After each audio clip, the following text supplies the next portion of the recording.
Olá, meus seres, eu espero que todos bem aí desse lado, Prof. Sost, e a gente vai começar uma sequência de aulas pensando no Exame Nacional do Ensino Médio. Então, nós vamos passar por diferentes áreas da biologia, acompanhe aí semanalmente as aulas que chegarão até vocês para a gente mandar muito bem no Enem. É o projeto Bem na Bio no Enem para você brilhar nessa prova que dá muitas vagas em diferentes universidades. Se você não é inscrito, se inscreva no canal, deixe seu like e também temos um material que está aí na descrição do vídeo. Você pode clicar aí, vai te direcionar no ambiente para você baixar esse material. Ali tem um roteirinho que você pode seguir o sócio, você pode printar essas imagens, essa aula, você pode fazer as anotações para você acompanhar e tornar mais dinâmico esse rolê entre você, eu e você, para você brilhar no Exame Nacional do Ensino Médio. Link na descrição do vídeo para direcionar você para o material para essas aulas da semana. Cada semana teremos um material aí para as 2 aulas semanais para você, de grátis, é só fazer o acesso, tem questões aí depois para você praticar, tem gabarito comentado para você ler e entender o que está acontecendo. Então, na descrição do vídeo, por gentileza, teremos esse acesso ao material. No mais, aproveite muito bem essa aula, fique comigo até o final e a gente vai começar sempre por biologia celular. Sempre que eu oriento meus alunos a fazerem os seus estudos, é começar pela biologia celular. A biologia celular vai ser a base para todas as outras áreas. Então, eu gostaria de algumas lembranças gerais e dentro a gente vai especificando. Por exemplo, quando a gente fala em biologia celular ou citologia, a gente vai estudar células, aquelas unidades pequenininhas, lembra? Na teoria celular de 1838 e 39, Matthias Schleiden e Theodor Schwann propõem: todos os seres vivos são formados por células. Claro que era lá 1800 e bolinhas, então nós tínhamos esse pensamento. Para estudar essa estrutura, essa unidade chamada de célula, nós precisamos daquele aparelhinho chamado microscópio. Os primeiros vêm lá de 1590 e hoje a microscopia é extremamente aprimorada para nós conhecermos a estrutura, a outra estrutura dos componentes da célula. Para o seu Enem, você precisa lembrar que existem células chamadas de procarióticas sem núcleo e células chamadas de eucarióticas com núcleo. Então essa aqui é um esboço geral de uma célula eucariótica, uma célula maior, uma célula mais complexa, uma célula encontrada em animais, em vegetais, em fungos, em algas, em protozoários. Então a célula eucariótica. Os procariotos, ou as células procarióticas, encontrados nas bactérias, nas arqueobactérias, nas cianobactérias. Esses seres serão chamados de procariotos. Não apresentam núcleo na sua estrutura, na sua célula. Então, por gentileza, faça esse paralelo. Essa situação. Quando nós olhamos ainda na comparação, o Enem não fez ainda cobrança dessa comparação direta. Porém, nós vamos olhar para as células de uma maneira geral e imaginar que as células têm componentes básicos. Por exemplo, essa estrutura aqui, essa linha, é para limitar a célula, para separar o que existe dentro, o meio intracelular, do meio extracelular, e é conhecida como membrana plasmática. A membrana plasmática, ela vai separar esse conteúdo. Um modelo de mosaico fluido de 1972 de Singer e Nicholson, que você tem uma bicamada de fosfolipídios. Entre os fosfolipídios existem proteínas. Lembra que os fosfolipídios têm essas cabeças aqui que são polares, que tem uma interação com a água, que é uma região chamada de hidrofílica, enquanto que aqui no meio as caudas são hidrofóbicas, são apolares, têm aversão à água. E as proteínas ficam se movimentando ali, vai para lá e vem para cá, e vai para lá e vem para cá, num mosaico fluido, numa extrema dinâmica.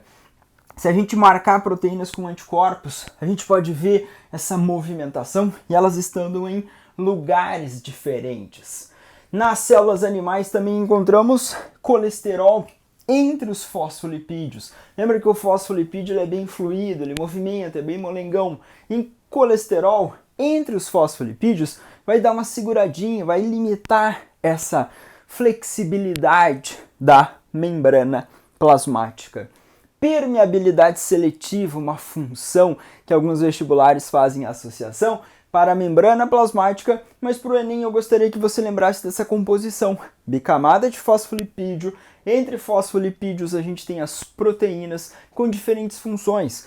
Transporte, função enzimática, função de reconhecimento, de sinalização para essa proteína.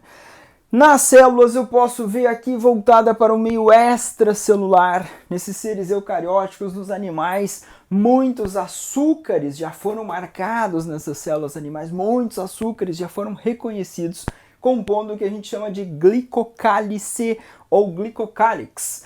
Ele é voltado para o meio extracelular.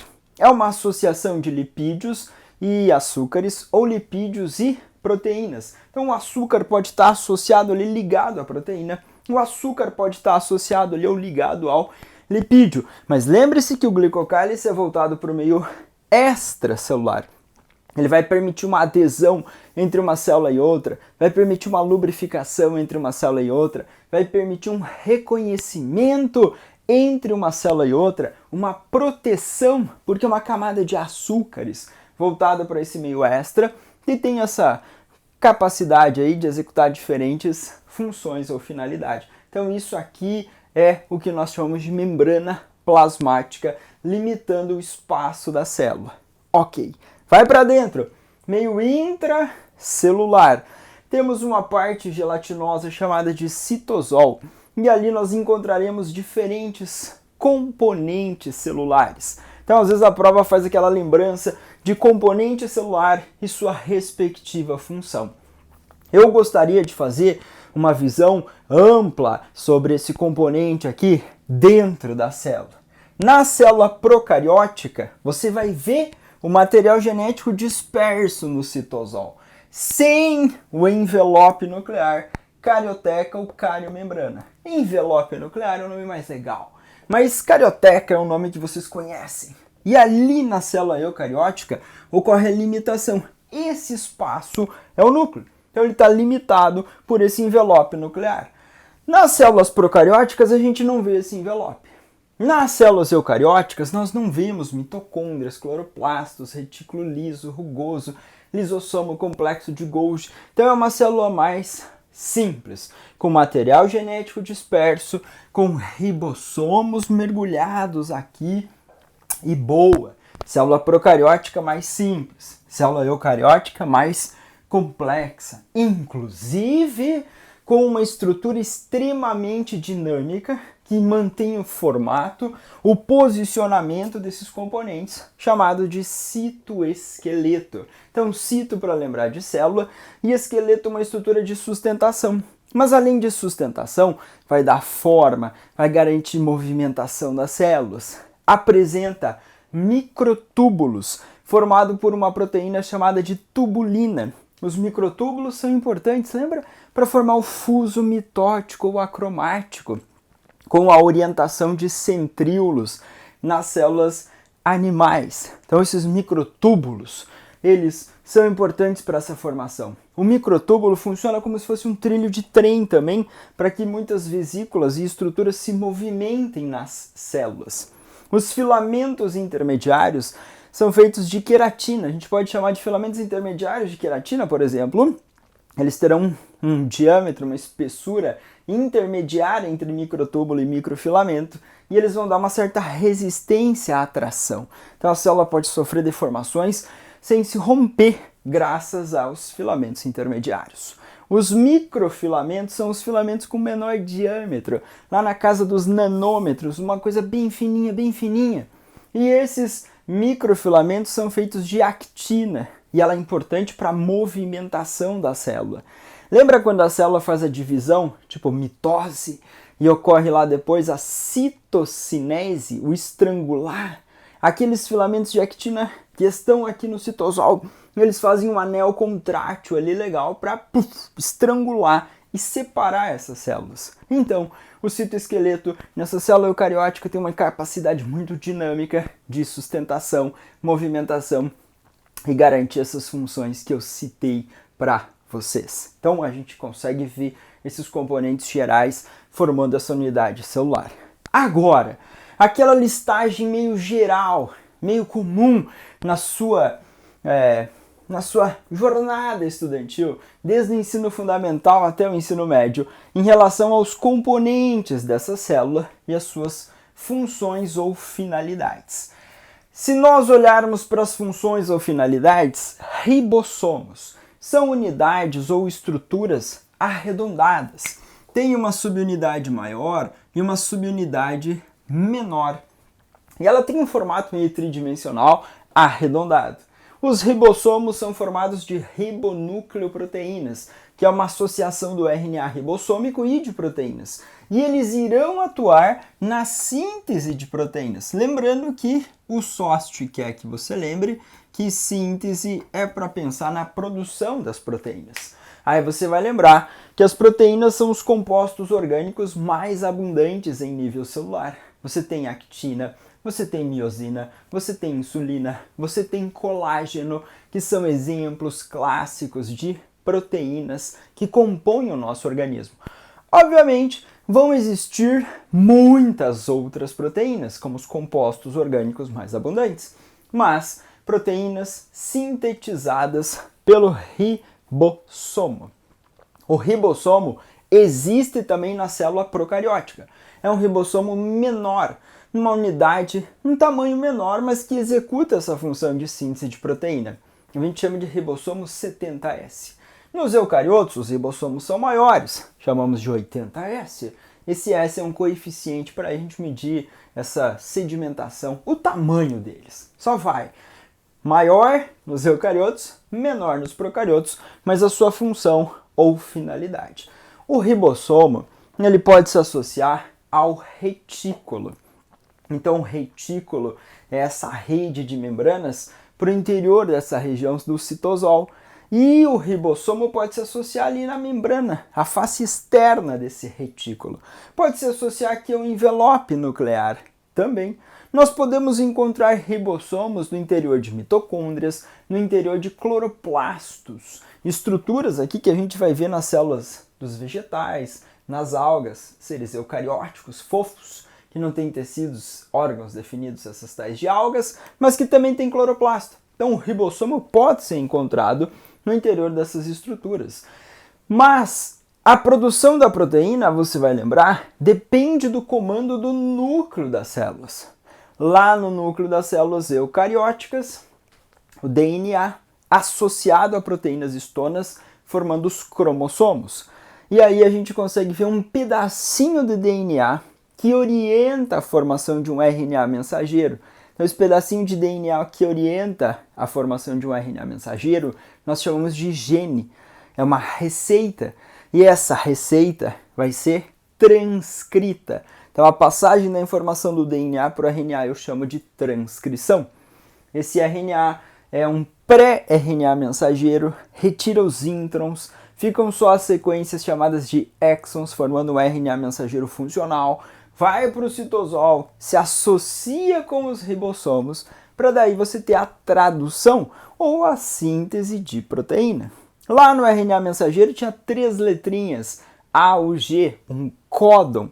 Lembra que o RNA mensageiro associa ao ribossomo e vem o RNA transportador transportando o aminoácido. No RNA transportador existe o anticódon. E aí você tem o pareamento códon, anticódon e um aminoácido colocado na proteína. Códon, anticódon, um aminoácido colocado na proteína. Quando nós pensamos nisso, obviamente, nós vemos a síntese de proteína. Então o ribossomo faz esse meio campo entre o códon do RNA mensageiro, anticódon do transportador, e aí coloca aminoácido na proteína. Então, por favor, pense em tudo isso. Lembrando que o Enem é muito criativo e ele vai te colocar numa situação para você lembrar da função geral. Ou ele põe no enunciado uma situação da função geral para você pensar na estrutura da célula em que ele está falando. Agora, se a gente olhar para as células eucarióticas, elas surgiram depois das procarióticas, elas têm compartimentos internos bem delimitados, e esses compartimentos aqui, muitas vezes, são citados na prova pelo seu nome, com a sua respectiva função. Então, o retículo endoplasmático, essa rede de membrana, parece um labirinto para dentro dessa porção do citosol, pode ser dividido em retículo endoplasmático rugoso, quando existem ribossomos associados à face externa da estrutura membranosa. E o retículo endoplasmático rugoso também realiza síntese de proteína. Mas qual a diferença então, sócio? A diferença é que essa proteína aqui é uma proteína tipo exportação. Ou é uma proteína que tem um sinal específico para ir para algum lugar, ou para ser direcionada, por exemplo, para a membrana plasmática da célula. Então a célula usa sempre comando de sinal. Tem um sinal. Vai direcionar esse sinal para que essa proteína vá para um lugar específico.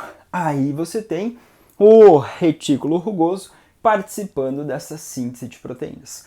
Proteínas que são secretadas.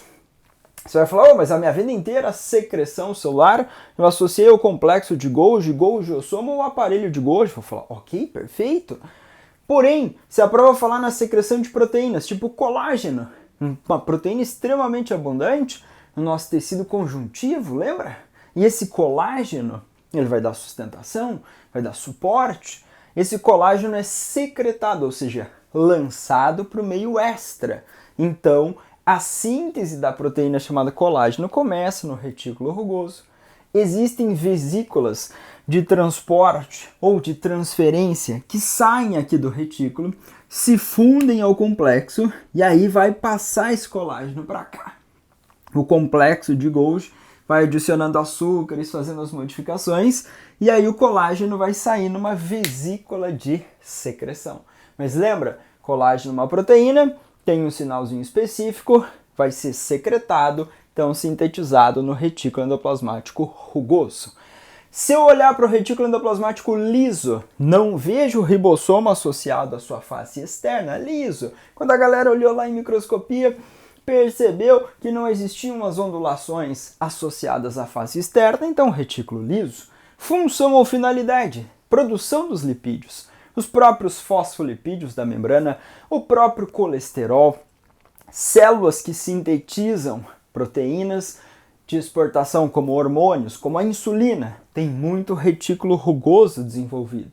Células que sintetizam colesterol, hormônios esteroides, tem muito retículo liso desenvolvido. Células que fazem detoxificação, o detox do nosso organismo, como as células hepáticas, células do fígado, tem muito retículo endoplasmático liso desenvolvido.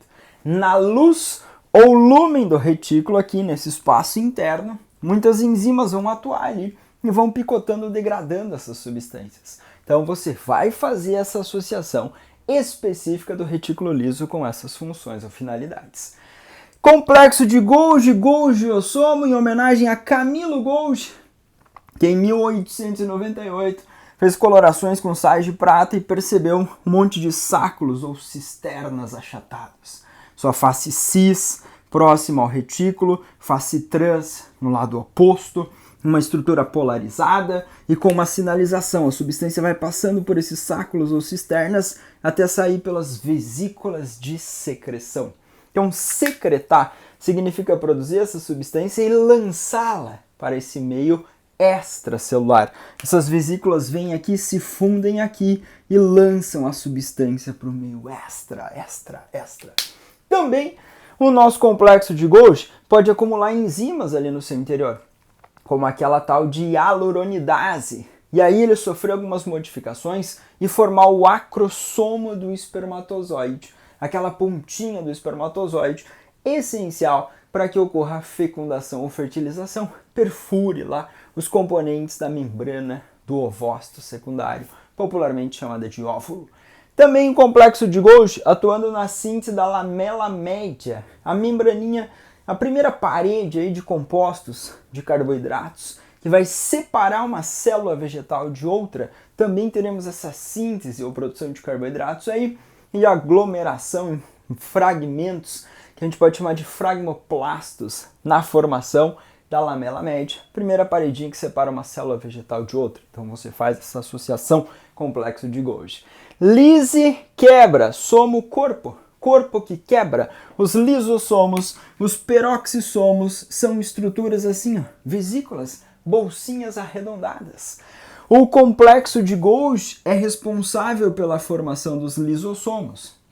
E os lisossomos atuam na digestão intracelular, quebrar ou digerir componentes aqui internamente à célula. Mas lembra daquela palavrinha autofagia? Quando a célula consegue reciclar, degradar os seus componentes envelhecidos. A extensão da membrana do retículo estava envelhecida, a mitocôndria está cansada de trabalhar envelhecida, e aí os lisossomos podem se aglomerando ali e degradando esses componentes próprios da célula. Isso nós chamamos de autofagia. Agora, pode existir a heterofagia, uma célula como um macrófago, como um neutrófilo do sangue. Ele pode sair e ir para os tecidos conjuntivos, os monócitos também originam os macrófagos e vão lá e fazem fagocitose, um englobamento de partícula sólida, uma bactéria. Aí forma uma bolsinha aqui, uma membrana, a membrana vem e fagocita e joga para dentro aqui. Isso aqui era o fagossomo. Fagossomo, o corpo de fagocitose. Vem o lisossomo e se funde ao fagossomo, formando vacúolo digestivo. Porque você tem que criar um ambiente ali. Ali dentro do lisossomo existem enzimas chamadas hidrolases ácidas. Essas enzimas começaram a ser produzidas aqui no retículo rugoso. Passou para o complexo de Golgi, passou para a vesícula de secreção e está lá dentro nessa estrutura chamada lisossomo. Ali dentro eu tenho enzimas chamadas de hidrolases ácidas, que atuam num pH próximo a 5. E aí quando o lisossomo se funde com o fagossomo, formando vacúolo digestivo, lá dentro do vacúolo você tem um pH ótimo para que as enzimas trabalhem para fazer a digestão da maior parte dos componentes de substâncias desejáveis para as nossas células. Os peroxissomos, também somo significa corpo, só que aqui é um corpo que degrada peróxidos. Uma enzima famosa é a catalase, e essa catalase ela está diretamente associada a degradar os peróxidos. Nós temos dúvidas em relação à origem dos peroxissomos, mas do lisossomo o seu Enem pode associar ao complexo de Golgi essa formação. Aqui não vamos fazer associação, que existem dúvidas em relação à sua origem. A catalase é uma enzima importante, aquela que se você furar um dedinho, pegar uma gotinha de sangue, colocar numa lâmina de vidro, jogar uma gotinha de água oxigenada, ferve. Você vê a ação da catalase degradando peróxidos como a água oxigenada ou peróxido de hidrogênio. Então, apesar do nome ser próximo, lisossomo, peroxissomo, eu não acho próximo, mas tem aluno que acha próximo. A função, é digerir, degradar componentes, tanto da célula quanto fora da célula, ok? E aqui é degradar peróxidos, que são substâncias que podem acelerar o envelhecimento celular, formar aqueles radicais livres, coisas indesejáveis para a nossa célula. Então teremos essas funções ou finalidades. Mitocôndrias e cloroplastos, estruturas muito famosas no Exame Nacional do Ensino Médio, muito famosas no Enem. E aí a prova pode associar respiração celular aeróbica e a fotossíntese. Só que aqui eu fui um pouquinho específico em colocar ciclo de Krebs, ou ciclo do ácido cítrico, ou ciclo dos ácidos tricarboxílicos. Adoro biologia. E fosforilação oxidativa. A fosforilação tem uma cadeia respiratória, que é uma cadeia transportadora de elétrons, e depois a quimiosmose para a produção do ATP. Então você tem respiração celular aeróbica dividida em 3 etapas: glicólise, ciclo e fosforilação. Só que a primeira etapa ocorre fora da mitocôndria. Então, por isso, o SOST foi específico em colocar ciclo de Krebs e fosforilação oxidativa. Tá, mas vamos lembrar que o objetivo disso é gerar adenosina trifosfato ou trifosfato de adenosina. E trifosfato de adenosina é sinônimo de energia para as células. As nossas células trabalham de acordo com a disponibilidade disso aqui. Gasta ATP para fosforilar a proteína, para sinalizar, para duplicar DNA, para fazer transcrição, para fazer tradução. Gasta ATP para transportar a substância contrária a um gradiente de concentração. Então, o ATP é a moeda energética das células. É como se fosse o nosso real na nossa economia. Esse ATP é essencial. a nossa célula fica olhando ali. Quanto tem de ATP, quanto precisa. E ela tenta manter um equilíbrio de não ter nem muito e nem a falta. Porque o excesso ou a falta pode prejudicar o funcionamento adequado dela. Então ela tenta um equilíbrio nessa quantidade. E aí as mitocôndrias são recrutadas para a produção da ATP. Usamos lá o combustível mais famoso chamado glicose e na presença de oxigênio vai ocorrer a respiração celular aeróbica. Agora, tecidos que têm um gasto energético maior, como tecido nervoso, tecido muscular, teremos uma maior quantidade de mitocôndrias nas células. Tecidos que têm um menor gasto, como células do tecido epitelial, teremos uma menor quantidade de mitocôndrias. Então, cuidado com essas associações, porque o exame nacional faz você pensar, raciocinar. Ele pode contar um texto que usou uma substância química, uma droga que bloqueia etapa da fosforilação oxidativa, do ciclo de Krebs, em que organela, ou qual estrutura da célula está sendo afetada. E aí você vai pensar nas mitocôndrias. Então ele faz esse tipo de pensamento para ver se você está aí ambientado com o que está acontecendo. Outra estrutura famosa, cloroplasto. Cloro verde, e plasto era para ser uma bolsinha. Esse cloroplasto é responsável pela fotossíntese. Fotossíntese nas células eucarióticas ocorre no cloroplasto. Tem em vegetais, tem nas algas, fotossíntese. Existe bactéria e cianobactéria que também realiza fotossíntese, mas aí a gente não vê cloroplasto porque são células procarióticas. Então nos eucariotos a gente vai ver uma bolsinha que tem uma dupla membrana, que tem DNA próprio, que tem bolsinhas chamadas tilacoides e na membrana dos tilacoides a clorofila para a ocorrência da fase clara e da fase escura no estroma dos cloroplastos. Então, tilacoide, bolsinha no interior do cloroplasto, na membrana nós temos clorofila, estroma, parte gelatinosa no interior do cloroplasto, e a gente vai ver ali a ocorrência da fotossíntese. Não esquece que essa fotossíntese permite a construção ou produção dos compostos orgânicos, enquanto a respiração celular vai degradar esses compostos orgânicos. E óbvio, eu gostaria da lembrança. Geralmente, na representação do cloroplasto, vou fazer em verde aqui, em homenagem ao meu amigo cloroplasto, e assim algumas bolsinhas verdes no seu interior, que são os tilacoides, e as mitocôndrias, também com uma dupla membrana aqui, e DNA próprio. Nós podemos ver DNA que nós chamamos de circular aqui, nós podemos ver DNA que nós chamamos de circular aqui. Então imagina uma célula vegetal. E o Enem perguntar, célula vegetal. Podemos encontrar DNA em 3 compartimentos na célula vegetal. Quais são esses compartimentos, caro estudante? Você vai encontrar DNA no núcleo. Opa, mas a célula vegetal é a célula eucariótica. O DNA aqui é linear. O DNA está associado a proteínas histonas. Um compartimento que tem DNA, núcleo. Outro compartimento que tem DNA, mitocôndria. Aqui o DNA é circular, sem associação com histonas, lembrando o DNA lá dos procariotos. Aqui no cloroplasto temos DNA disperso no estroma, também um DNA circular. Então nas células vegetais, nesses 3 compartimentos, mitocôndria, cloroplasto e núcleo, eu encontro DNA. Mas comparou com a célula animal, sócio. Falou que só tinha DNA em 2 compartimentos nas células animais, no núcleo e nas mitocôndrias, tá? Então, dessa maneira, o Exame Nacional pode cobrar de vocês, esse assunto de biologia celular que pode ser frequente, tá bom? Olha o teste número 1 que vai aparecer na tela para você, como foi cobrado já a biologia celular de vocês na prova do Enem. Teste número 1 aí na tela para você, lembrando que o material está no nosso link na descrição do vídeo, vai lá, teste de número 1. A ricina, substância tóxica extraída da mamona, liga-se ao açúcar galactose presente na membrana plasmática de muitas células do nosso corpo. Após serem endocitadas, penetram no citoplasma da célula, onde destrói os ribossomos, matando a célula em poucos minutos.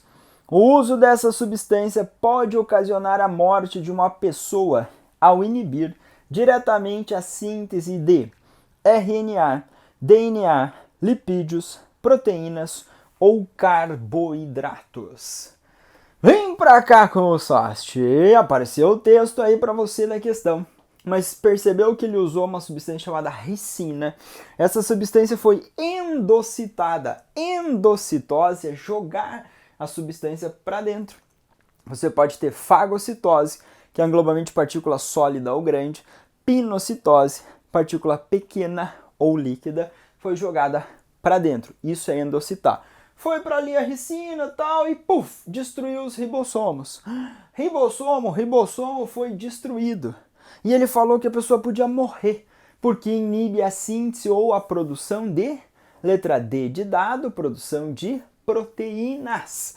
Então, se a prova fez você pensar, usou uma droga, inibiu o funcionamento porque destruiu os ribossomos, você vai deixar de produzir as proteínas. E lembra que a proteína é o composto orgânico mais abundante nas nossas células. É essencial a presença de proteína para manter a atividade das nossas células, ok? O RNA que ele fala na letra A é produzido a partir do DNA. O DNA é produzido porque ele tem uma capacidade de duplicação ou autoduplicação. Os lipídios são sintetizados predominantemente no retículo endoplasmático.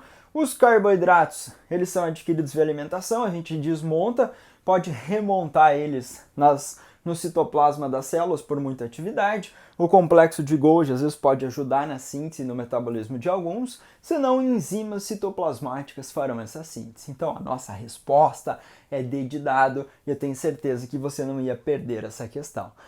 Se você não é inscrito no nosso canal, inscreva-se. Na descrição do vídeo nós temos o link para o nosso material. Só clicar ali, direciona para você adquirir o material para essa aula que você acabou de assistir, para a nossa próxima aula. Esse mesmo material tem essa aula de número 1 e a aula de número 2. Eu espero que você tenha gostado. Se você tem dúvidas, manda aí nos comentários. Mais rápido, SOST responde você para você brilhar e fazer um excelente Enem. Um abraço e bom estudo a todos vocês.